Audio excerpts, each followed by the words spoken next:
एक समय की बात है, राजा कृष्णदेव राय विजयनगर में दरबार लगाकर बैठे थे। उसी समय दरबार में एक सुंदर महिला एक बक्सा लेकर आई। उस बक्से में एक मखमली साड़ी थी, जिसे निकालकर वह दरबार में राजा और सभी दरबारियों को दिखाने लगी। साड़ी इतनी सुंदर थी कि जो भी उसे देखता वह हैरान रह जाता। महिला ने राजा से कहा कि वह ऐसी ही सुंदर साड़ी बनाती है। उसके पास कुछ कारीगर हैं, जो अपनी गुप्त कलाओं से इस साड़ी की बुनाई करते हैं। उसने राजा से निवेदन किया कि अगर राजा उसे कुछ धन दे तो वह उनके लिए भी ऐसी ही साड़ी बना देगी। राजा कृष्णदेव राय ने महिला की बात मान ली और उसे धन दे दिया। महिला ने साड़ी तैयार करने के लिए 1 साल का समय मांगा। इसके बाद वह महिला साड़ी बुनने वाले अपने कारीगरों के साथ राजा के महल में रहने लगी और साड़ी की बुनाई करने लगी। इस दौरान उस महिला व कारीगरों के खाने पीने से लेकर तमाम खर्चे राजमहल ही उठाता था।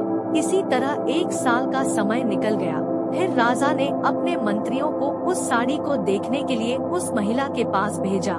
जब मंत्री कारीगर के पास गए तो वह देखकर हैरान रह गए। वहाँ 2 कारीगर बिना किसी धागे या कपड़े के कुछ बुन रहे थे।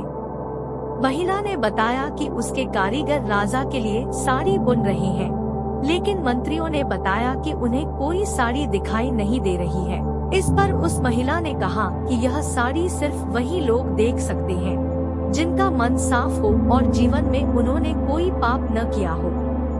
महिला की यह बात सुनकर राजा के मंत्री परेशान हो गए। उन्होंने बहाना बनाते हुए उस महिला से कहा कि उन्होंने वह साड़ी देख ली है और वो वहाँ से चले गए। राजा के पास वापस आकर उन्होंने कहा कि वह साड़ी बहुत ही सुंदर है। राजा इस बात से काफी खुश हुए।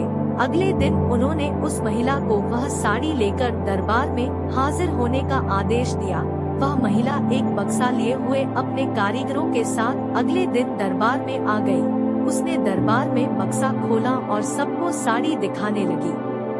दरबार में बैठे सभी लोग बहुत हैरान थे, क्योंकि राजा समेत किसी भी दरबारी को कोई साड़ी नहीं दिखाई दे रही थी। यह देखकर तेनालीराम ने राजा के कान में कहा कि उस महिला ने झूठ बोला है, वह सभी को बेवकूफ बना रही है। इसके बाद तेनालीराम ने उस महिला से कहा कि उन्हें या दरबार में बैठे किसी भी दरबारी को यह साड़ी दिखाई नहीं दे रही है। तेनालीराम की यह बात सुनकर महिला ने कहा कि यह साड़ी सिर्फ उसी को दिखाई देगी जिसका मन साफ होगा और उसने कोई पाप न किया हो। महिला की इस बात को सुनकर तेनालीराम के मन में एक योजना आई। उन्होंने उस महिला से कहा, राजा चाहते हैं कि तुम खुद उस साड़ी को पहनकर दरबार में आओ और सभी को वह साड़ी दिखाओ। तेनालीराम की यह बात सुनकर वह महिला राजा के सामने माफी मांगने लगी। उसने राजा को सब सच बता दिया कि उसने कोई साड़ी नहीं बनाई है, वह सबको मूर्ख बना रही थी। महिला की बात सुनकर राजा को बहुत गुस्सा आया। उन्होंने उसे जेल में डालने की सजा सुना दी, लेकिन जब उस महिला ने बहुत विनती की तो उन्होंने उसे छोड़ दिया और माफ करके उसे जाने दिया। साथ ही राजा ने तेनालीराम की चतुराई की तारीफ भी की। कहानी से सीख, अधिक दिनों तक झूठ या धोखा छिपाया नहीं जा सकता है। एक न एक दिन सच्चाई सबसे सामने आ ही जाती है।